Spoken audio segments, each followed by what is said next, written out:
ಹೆಚ್ಚು ಕಾರ್ಯಕರ್ತರು ಜನಸಾಮಾನ್ಯರು ಇದರಲ್ಲಿ ಭಾಗವಹಿಸಿದ್ರು ಅನ್ನೋದು ವಿಶೇಷ. ಮತ್ತೊಂದು ವಿಶೇಷ ಏನಪ್ಪಾ ಅಂತ ಹೇಳಿದ್ರೆ, ಈ ಜನಾಕ್ರೋಶ ಯಾತ್ರೆ ರಾಜ್ಯದ ಜನರ ಗಮನ ಎಷ್ಟರ ಮಟ್ಟಿಗೆ ಸೆಳೆಯೋದ್ರಲ್ಲಿ ಯಶಸ್ವಿಯಾಗಿದೆ ಅಂತ ಹೇಳಿದ್ರೆ, ಸೋಷಿಯಲ್ ಮೀಡಿಯಾ ವ್ಯೂಸ್, ಸಾಮಾಜಿಕ ಜಾಲತಾಣದಲ್ಲಿ ಸುಮಾರು 3,50,00,000 ಜನ ಸಾಮಾಜಿಕ ಜಾಲತಾಣದಲ್ಲಿ ಅಂದ್ರೆ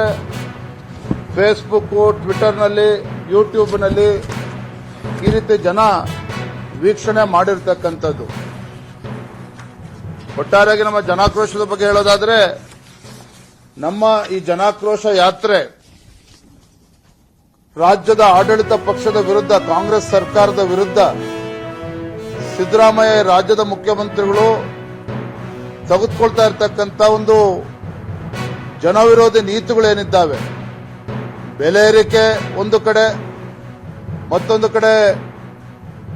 ಪರಿಶಿಷ್ಟ ಜಾತಿ ಪರಿಶಿಷ್ಟ ಪಂಗಡಗಳ ಅಭಿವೃದ್ಧಿಗೆ ಮೀಸಲಿಟ್ಟಿರತಕ್ಕಂಥ ಹಣದ ಒಂದು ದುರುಪಯೋಗ ಏನಾಗಿದೆ, ಮತ್ತೊಂದು ಕಡೆ